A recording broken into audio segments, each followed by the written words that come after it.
Bonjour à tous, aujourd'hui je vais vous montrer comment faire un graphique en suçon sur Excel. Voici la base de données avec laquelle je travaille aujourd'hui. Ce sont des données par ville avec des écarts positifs ou négatifs ainsi qu'un rang pour chacune des villes. Avant de commencer, voici une image de ce qu'on est censé avoir à la fin. C'est sûr qu'il faut commencer par vous montrer comment j'ai arrangé mes données dans certaines de mes colonnes. Par exemple, dans les colonnes H et I, j'ai les villes avec des données positives et négatives, mais j'ai une fonction si. Si ma cellule E7, qui est mon écart X, est plus grande que la cellule J7, qui est mon bidon, donc si c'est plus grand que 0, alors on peut faire afficher le nom de la ville qui est dans ma cellule D7. Sinon, si c'est faux, on fait apparaître un espace vide. On peut voir que dans cette cellule-ci, moins 16, c'est plus petit que 0. Donc, quand c'est faux, on fait apparaître rien. C'est le même type de formule pour ma colonne des négatifs. Et c'est exactement le même concept pour mes données positives et négatives de mon écart X ici. Donc, je vais mettre les données de mon rang Y dans l'axe des Y. Et dans l'axe des X, je veux les données positives et négatives de mes villes pour bien développer mes suçons. Donc, on peut aller ici, dans Insertion. On va faire un graphique de nuages de points, comme ça ici.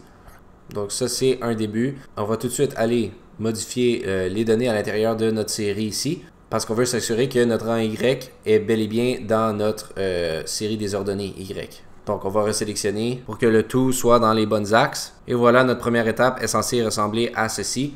On peut appuyer sur OK. Et on va tout de suite rajouter une autre série. Donc, même chose ici. Notre axe des Y va être notre rang Y. Et notre axe des X, cette fois-ci, va être les données négatives. On peut même les nommer si on veut. Regarde. Je vais les nommer données négatives. Et mon autre série, je vais la nommer données positives. Super. Donc, une fois que ceci est fait, on peut tout de suite enlever le titre du graphique. On peut enlever les quadrillages. On peut enlever les axes parce qu'on veut juste avoir un nuage de points qui apparaît comme ça ici.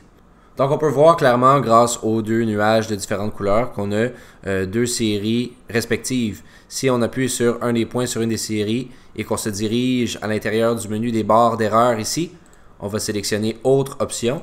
Premièrement, on veut s'assurer qu'on est dans la bonne catégorie. Moi, je vais commencer par la barre d'erreur Y, comme ça ici. Moi, je vais mettre une valeur fixe de 0. Comme ça, il n'y aura aucune marge d'erreur visible sur mon graphique verticalement. Une fois qu'on va changer pour se diriger dans la série sur mon axe des X, on va cette fois-ci prendre le pourcentage et le rendre à 100%. Et on veut que notre sens soit moins ici. Donc, vous voyez tout de suite qu'on commence à voir les barres et le graphique en suçon se former. Donc, puisqu'on sait déjà que ça, c'est mes données positives, on peut tout de suite aller changer les couleurs pour que les petits points soient verts comme ça ici. Et on peut faire la même chose pour mes données pour que leur couleur soit rouge pour les données négatives, comme ça. Donc on peut retourner dans notre menu pour nos différentes séries ici pour les données négatives. On peut retourner dans notre barre d'erreur, aller dans Autre option et faire exactement le même procès, soit enlever la valeur fixe au complet sur l'axe des Y. On se dirige en haut, on s'en va dans la barre d'erreur X ici. On met un pourcentage au complet de 100% et on met moins comme sens. Donc voici à quoi mon graphique ressemble pour l'instant, ça commence bien.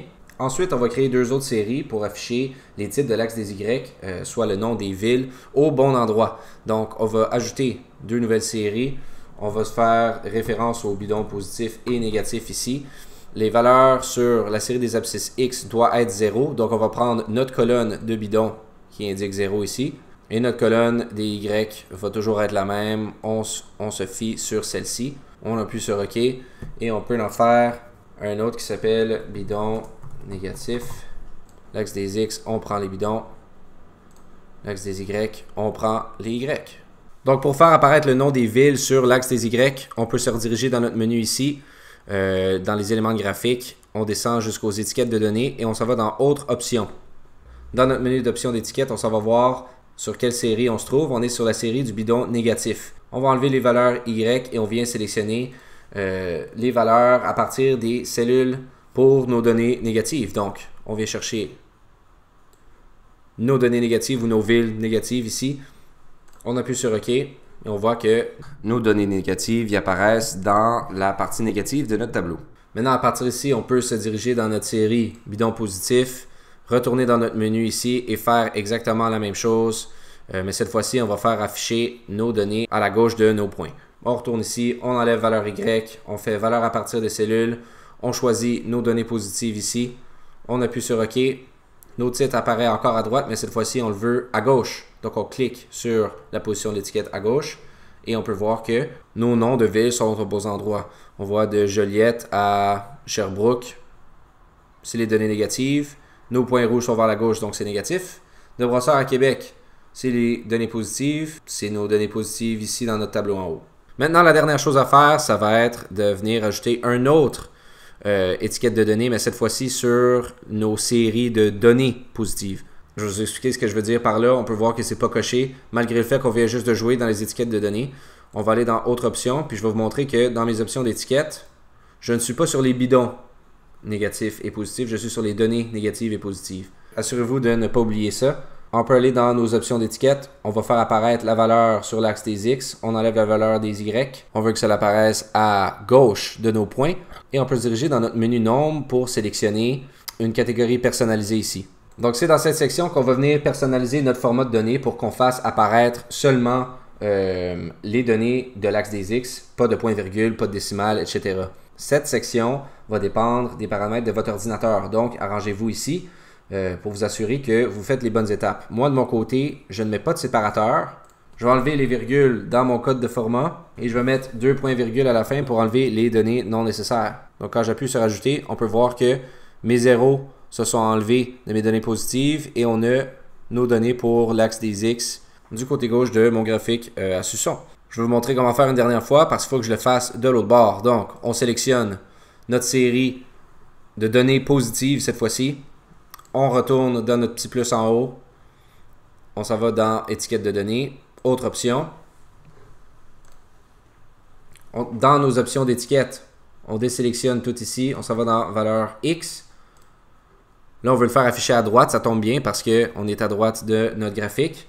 Dans le menu Nombre, assurez-vous que vous enlevez toutes les données inutiles. Donc, j'ai plein de zéros ici. Je veux les enlever. Moi, je m'en vais dans Personnaliser. J'enlève mes virgules, 2 points-virgules à la fin et j'enlève mon séparateur au complet. J'ajoute et je vois que mon formatage est bien fait. Donc ça, c'est le résultat final. Comme vous avez vu au début du vidéo, c'est à ça que votre graphique en sous-son est censé ressembler. Donc on voit que nos données négatives sont à la gauche de mon graphique en sous-son et les données positives sont à droite. Donc c'est tout pour aujourd'hui. Pour en savoir plus, visitez notre site web. Le lien est dans la description. Merci et à la prochaine.